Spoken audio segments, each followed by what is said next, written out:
Hello students, नमस्कार।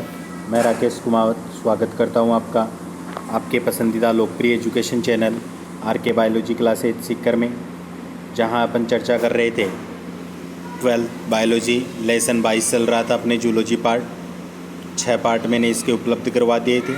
आज 7वां part मैं उपलब्ध करवा रहा हूं। और देखिए दोस्तों, अब से मैं जितने भी बायोलॉजी के जो करवाऊँगा आपको टॉपिक, वह सारे नोट्स के साथ क्लियर करवाऊँगा, क्योंकि बोर्ड पे करवाने के पश्चात एक कमेंट्स आते हैं कि सर इनके नोट्स भी उपलब्ध करवाइए। तो पहले बोर्ड पर, फिर नोट्स वह 2 बार न करके मैं नोट्स के साथ ही आपको यहाँ पर पढ़ाने जा रहा हूँ। तो देखिए, वीडियो को शुरू करते हैं। वीडियो को लाइक कर दीजिए और चैनल पर पहली बार आए तो चैनल को सब्सक्राइब ज़रूर कर लीजिए।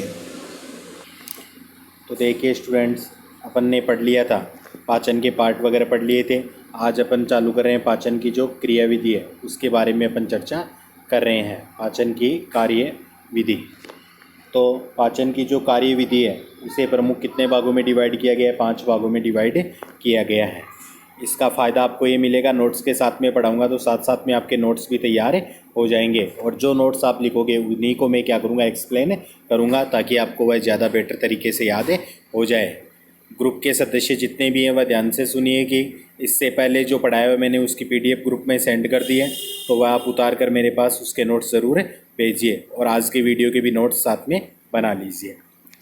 तो देखिए, इसे 5 चरणों में विभाजित किया गया है। पहला क्या होता है? अंतःग्रहण। दूसरा पाचन। थर्ड अवशोषण। चौथा स्वांगीकरण। और 5 नंबर है बहिक्षेपण। इन 5 क्रियाओं के अंतर्गत अपन मानते हैं पाचन की क्रियाविधि जो होती है वह संपन्न होती है। सबसे पहले अपन बात करने वाले हैं अंतर्ग्रहण की।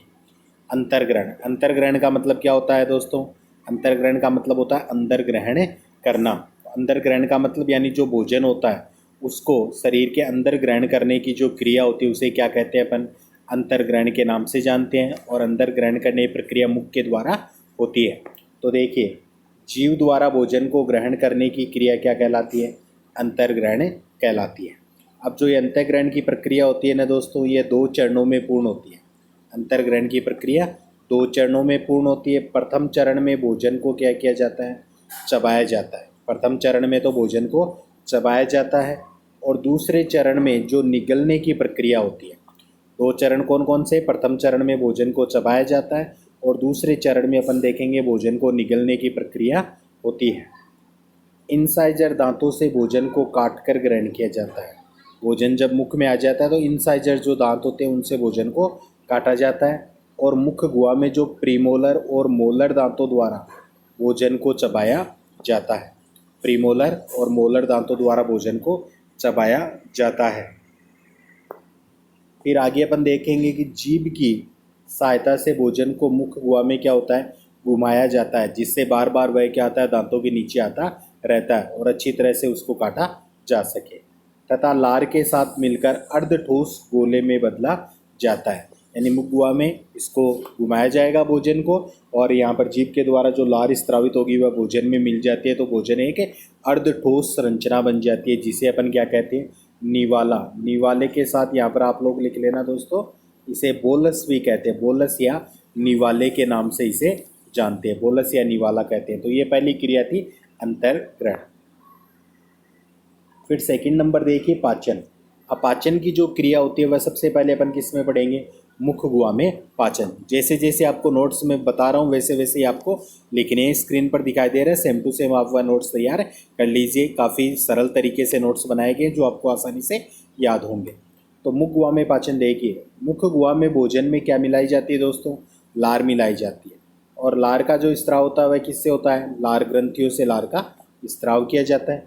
इस लार में उपस्थित जो टाइलिन या एमाइलेज, टाइलिन या एमाइलेज कार्बोहाइड्रेट का पाचन क्या करते हैं? प्रारंभ कर देते हैं। स्टार्च या कार्बोहाइड्रेट का पाचन प्रारंभ कर देते हैं। स्टार्च का पाचन माल्टोज जो है डेक्स्ट्रिन में होता है। स्टार्च का जो पाचन होता है वह माल्टोज जो है डेक्स्ट्रिन में होता है। देखिए, स्टार्च जो होता है टाइलिन की उपस्थिति में माल्टोज प्लस डेक्स्ट्रिन में कन्वर्ट हो जाता है। फिर आगे अपन देखते हैं डेक्स्ट्रिन में क्या होते हैं? 3 से 9 ग्लूकोज के अणु पाए जाते हैं। डेक्स्ट्रिन में 3 से 9 ग्लूकोज के अणु होते हैं। ज़रूर से ध्यान रखना, कई बार क्वेश्चन पूछा जाता है। मुख गुहा में पचित भोजन को बोलस या निवाला कहते हैं, ये मैंने आपको पहले भी बता दिया। अब इससे आगे देखिए अपने फिर आमाशय में पाचन। आगे क्या दे रखा आपने, आमाशय के अंदर पाचन दे रखा है सेकंड नंबर।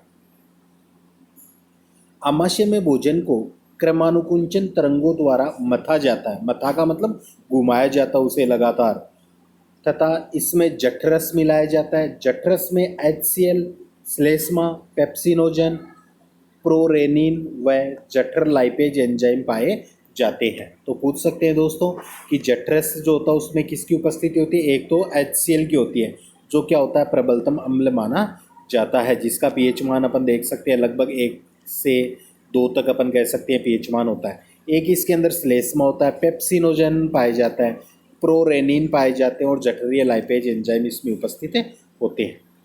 फिर आगे जो आमाशय में जो HCl होता है उसकी भूमिका क्या होती है उसके बारे में देखिए कि यह भोजन में उपस्थित जीवाणुओं को क्या करता है, नष्ट करने का कार्य करता है। आमाशय क्या करेगा, भोजन में उपस्थित जीवाणुओं को नष्ट करने का कार्य करता है। यह भोजन के कठोर अवयवों को गलाने का कार्य भी करता है।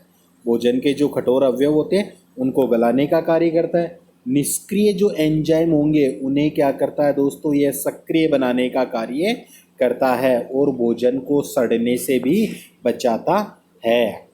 तो आमाशय के कार्य के इसके आमाशय में HCl के कार्य क्या क्या हो गए दोस्तों, भोजन में उपस्थित जीवाणुओं को नष्ट करेगा, भोजन के कठोर अवयवों को गलाने का कार्य करेगा, निष्क्रिय एंजाइम को सक्रिय बनाएगा और भोजन को सड़ने से बचाएगा। और इसके साथ अगर कोई क्षारीय भोजन है प्रकृति तो उसे अम्लीयता प्रदान भी करता है। अब आमाशय में देखिए यहाँ पर क्या होता है HCl के द्वारा कि जो पेप्सिनोजन जो एंजाइम होते हैं उन्हें HCl की उपस्थिति में किस में कन्वर्ट किया जाता है, पेप्सिन में कन्वर्ट किया जाता है। क्योंकि पेप्सिनोजन क्या एक निष्क्रिय एंजाइम होता है, इसको सक्रिय पेप्सिन में कन्वर्ट किया जाता है। सक्रिय पेप्सिन क्या करता है, प्रोटीन को प्रोटियोज, पेप्टोज और पॉलीपेप्टाइड में अपघटित कर देता है। ये देख सकते हैं प्रोटीन है, पेप्सिन की उपस्थिति में प्रोटियोज, पेप्टोज और पॉलीपेप्टाइड में परिवर्तित हो रहे हैं। फिर अपन कह रहे हैं जो वसा है वह जठरीय लाइपेज की उपस्थिति में यहाँ पर क्या हो रहे हैं, वसीय अम्ल और ग्लिसरॉल में परिवर्तित हो जाती है। आमाशय में जब भोजन का पाचन हो जाता है तो वह क्या कहलाता है, काइम कहलाता है। ध्यान रखना, मुख्य गुहा में बोलस या निवाला कहला रहा था और आमाशय में पचित भोजन क्या कहलाता है, काइम कहलाता है। आगे देखिए फिर स्टूडेंट्स, एक क्वेश्चन है, ये काफ़ी इंपॉर्टेंट क्वेश्चन है और आप लोगों को भी ये तैयार करना है। क्वेश्चन क्या है देखिए कि HCl क्या है। HCl क्या है कि प्रबलतम अम्ल होता है। HCl क्या है दोस्तों, एक प्रबलतम अपन मानते हैं अम्ल है, अपने को सबको पता है प्रबलतम अम्ल है। फिर भी यह आमाशय भित्ति को नुकसान नहीं पहुंचा सकता, इसका कारण क्या होता है। ये 2 नंबर का क्वेश्चन आने की लगभग संभावना रहती है। तो देखिए आंसर, HCl एक तीव्र अम्ल होता है, फिर भी यह आमाशय की भित्ति को क्षति या नुकसान नहीं पहुंचाता है, क्योंकि आमाशय की आंतरिक भित्ति पर श्लेष्मा का मोटा आवरण पाया जाता है। आमाशय की जो आंतरिक भित्ति होती है ना, उस पर श्लेष्मा का मोटा आवरण पाया जाता है, जिसे भेदकर HCl भित्ति की कोशिकाओं तक नहीं पहुंच पाता है तथा भित्ति को कोई क्षति नहीं होती है। यानी कहने का मतलब है कि आमाशय की जो आंतरिक भित्ति होती है ना, उस पर श्लेष्मा का मोटा आवरण पाया जाता है, जिसको भेदकर HCl जो होता है वह आमाशय की भित्ति कोशिकाओं तक नहीं पहुंच पाता है और भित्ति को किसी प्रकार का कोई नुकसान नहीं होता। ये क्वेश्चन जरूर से तैयार करना आपको। इसके बाद में देखिए थर्ड, छोटी आंत में पाचन किस प्रकार से होता है वह देखिए। जैसे ही काइम यानी जो आमाशय के अंदर पचित भोजन, जैसे ही काइम छोटी आंत के डेड्यूनम जो भाग होता है, डेड्यूनम भाग में प्रवेश करता है तो यकृत से पित्त लवण तथा लेसिथीन स्त्रावित होते हैं। यकृत से पित्त लवण तथा लेसिथीन स्त्रावित होते हैं। यह वसा का पायशीकरण करते हैं। वसा का क्या करते हैं, पायशीकरण, यानी वसा को छोटी छोटी गोलिकाओं के अंदर तोड़ने का कार्य करते हैं, उसे कहते हैं पायशीकरण। अब यहाँ पर अपन देखेंगे कि जो पित्त लवण होते हैं ना, पित्त लवण तथा लेसिथीन अणु का एक भाग ध्रुवीय तथा दूसरा भाग क्या होता है, अध्रुवीय होता है। एक भाग तो कैसा होगा, ध्रुवीय होगा तथा दूसरा भाग अध्रुवीय होता है। जो अध्रुवीय भाग वसा गोलिकाओं की सतह में घुल जाता है, अध्रुवीय जो भाग होता है वह तो वसा गोलिकाओं की सतह में घुल जाता है, लेकिन जो ध्रुवीय भाग होता है ना, वह भोजन में जल में विलय रहता है, भोजन में जल में विलय रहता है। इस क्रिया के कारण वसा गोलिकाओं का जो पृष्ठ तनाव होता है वह क्या हो जाता है, कम हो जाता है। इस क्रिया के कारण क्या होगा, वसा गोलिकाओं का पृष्ठ तनाव कम हो जाता है, जिससे बड़ी गोलिकाएं छोटे आकार की वसा बूंदों या गोलिकाओं में टूट जाती है। इस क्रिया को क्या कहते हैं, पायशीकरण कहते हैं। तो दोस्तों यहाँ पर क्या बताया गया है कि जो अपन मानते हैं कि पित्त लवण और लेसिथिन अणु का एक भाग क्या होता है, ध्रुवीय, और दूसरा क्या होता है, अध्रुवीय होता है। अध्रुवीय भाग तो अपन मानेंगे कि जो वसा गोलिकाओं की सतह है उनके अंदर पूर्ण रूप से मिक्स या घुल जाता है, लेकिन जो ध्रुवीय भाग होता है ना, वो भोजन में जो जल होता है उसमें क्या होता है, विलय होता है, जिसके कारण से जो वसा गोलिकाओं का अपन मानेंगे पृष्ठ तनाव है कम हो जाएगा, और जो बड़ी वसा गोलिकाएं होती है वह छोटे आकार की वसा गोलिकाओं में टूट जाती है। उस क्रिया को अपन पायसीकरण कहते हैं। वसा प्लस पित्रस होते हैं पायसीकरण, पायसीकरण की क्रिया। वसा और पित्रस मिलकर पायसीकृत वसा का क्या करते हैं, निर्माण करते हैं, और इस क्रिया को क्या कहते हैं, पायसीकरण कहते हैं। जब भोजन अग्नाशय ग्रंथि के पास में जाता है ना, अग्नाशय ग्रंथि के पास जाता है तो अग्नाशय रस का स्त्राव होता है, जिसमें trypsin, chymotrypsin, carboxypeptidase, elastase, lipase, amylase जैसे एंजाइम स्त्रावित होते हैं। एंजाइम स्त्रावित होते हैं, जैसे proteose plus peptone plus polypeptide, ये ट्रिप्सिन और काइमोट्रिप्सिन की उपस्थिति में क्या करेंगे, छोटे पॉलीपेप्टाइड, ट्राइपेप्टाइड व डाइपेप्टाइड में परिवर्तित हो जाते हैं। यह विक्रिया है यहाँ पर। फिर आगे अपन देखेंगे कि जो छोटे पॉलीपेप्टाइड होते हैं वह कार्बोक्सीपेप्टिडेज एंजाइम की उपस्थिति में यहाँ पर di amino acid plus dipeptide में परिवर्तित हो जाएंगे। अमीनो एसिड यानी अमीनो अम्ल में, और साथ में डाइपेप्टाइड में परिवर्तित। पायसीकृत जो वसा होती है वह लाइपेज की उपस्थिति में अपन मानेंगे वसीय अम्ल प्लस ग्लिसरॉल में परिवर्तित होती है, और जो स्टार्च है वह एमाइलेज की उपस्थिति में माल्टोज में परिवर्तित हो जाता है। फिर आगे देखिए, जो छोटी आंत है, छोटी आंत की एंटेरोसाइट कोशिकाओं से सुक्रेज, माल्टेज, लैक्टेज, डेक्स्ट्रिनेज, अमीनोपेप्टाइडेज, डाइपेप्टाइडेज जैसे एंजाइम भी क्या होते हैं, स्त्रावित होते हैं। अब इन एंजाइम्स के कार्य बस देखिए अपने क्या क्या होते हैं।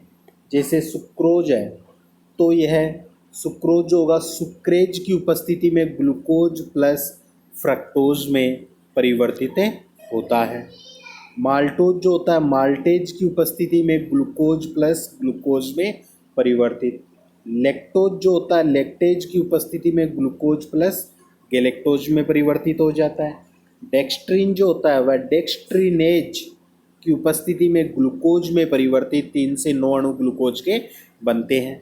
पॉलीपेप्टाइड जो होगा वह अमीनो पेप्टाइडेज की उपस्थिति में डाइपेप्टाइड और साथ में अमीनो एसिड में क्या होता है, परिवर्तित होता है। फिर जो डाइपेप्टाइड होते हैं ना अपने, वह डाइपेप्टाइडेज की उपस्थिति में अमीनो एसिड में परिवर्तित हो जाते हैं। ये सारी जो एंजाइमेटिक क्रिया होती है वह छोटी आंत में संपन्न होती है। छोटी आंत में पचित जो भोजन होता है उसे अपन क्या कहते हैं, काइल कहते हैं। ध्यान रखना दोस्तों, मुख्य गुहा में पचित भोजन बोलस था, उसके पश्चात आमाशय में काइम हो गया था, और छोटी आंत में यह काइल हो जाता है। अब अपन पढ़ेंगे पचित भोजन का अवशोषण। 3rd नंबर का पचित भोजन का अवशोषण। तो पचित भोजन का आंत्र की उपकला कोशिकाओं के माध्यम से रक्त व लसिका में स्थानांतरण हो जाता है, उसे अपन क्या कहते हैं, अवशोषण कहते हैं। यानी जो भोजन पच जाता है पाचन के पश्चात, उसका आंत्र की जो उपकला कोशिकाएं होती है ना, उनके माध्यम से रक्त और लसिका में क्या होता है, स्थानांतरण होता है। यानी भोजन का जो रस होता है वह रक्त के माध्यम से अपन कहते हैं अंगों तक पहुंचता है, वह अवशोषण हो जाता है। अनेक वलन, रसांकुर व सूक्ष्मांकुर की उपस्थिति से इलियम श्लेष्मिका की अवशोषणकारी सतह का क्षेत्रफल 100 गुना बढ़ जाता है।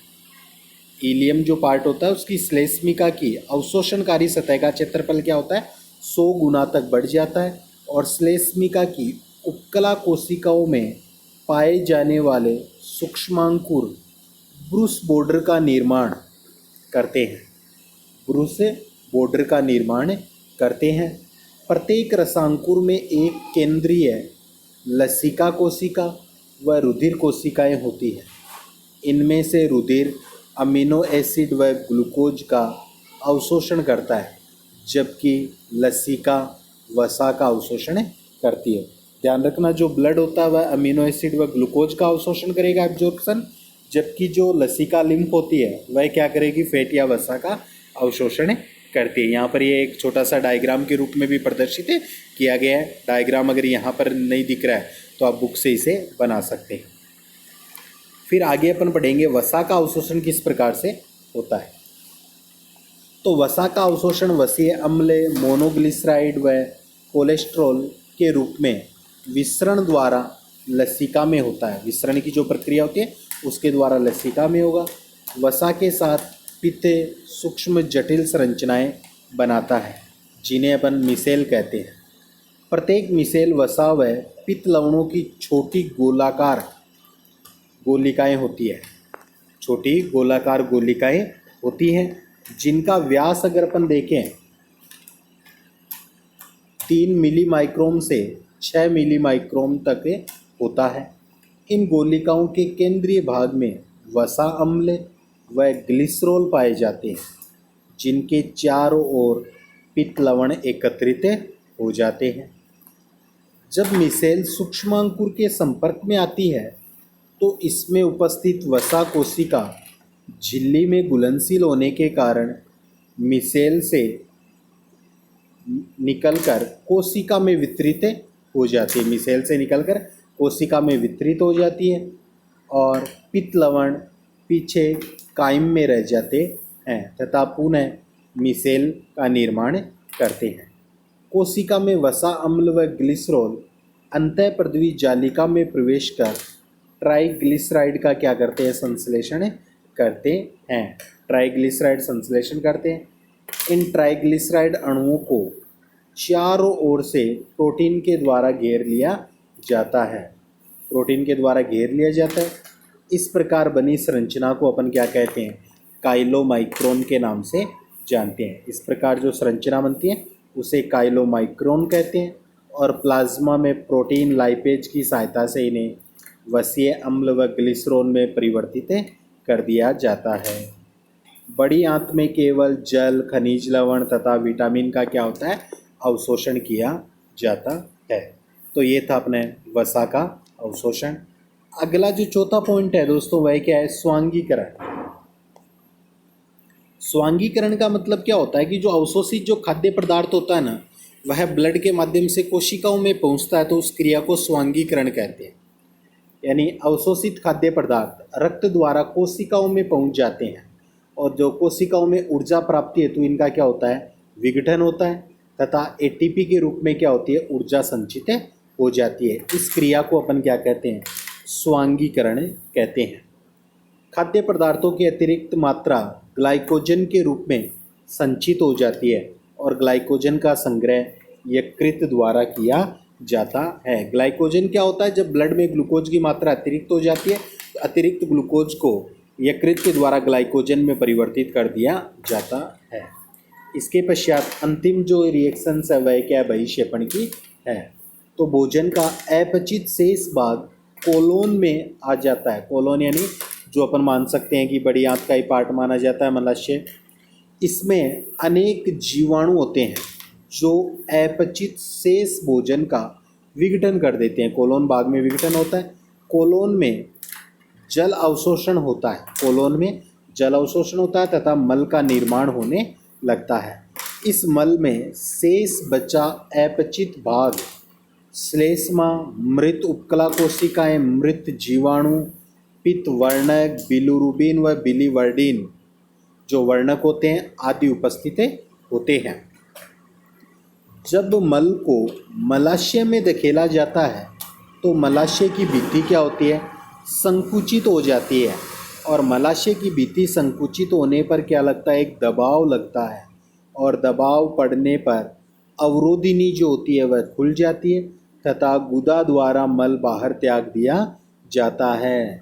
इस प्रक्रिया के लिए मलाशय की भित्ति पर मल का दाब लगभग 20 mmHg माना जाता है। तो दोस्तों इस प्रकार से अपन मानते हैं पाचन की क्रिया जो होती है वह पूर्ण होती है। तो आप लोगों को क्या करना, आशा करता हूँ नोट्स के साथ में समझ में आया होगा। फिर भी कोई दिक्कत हो तो कमेंट्स में आप मेरे को ज़रूर बता सकते हैं। इससे पहले के 6 पार्ट के वीडियो के जो PDF थी नोट्स की, वह मैंने ग्रुप में सेंड कर दी है, और उससे आगे के नोट्स आप इस वीडियो के साथ में बना सकते हैं। वीडियो देखने के लिए आप सभी का धन्यवाद। मिलते हैं अगले वीडियो में नए टॉपिक के साथ। तब तक के लिए जय हिंद, जय भारत।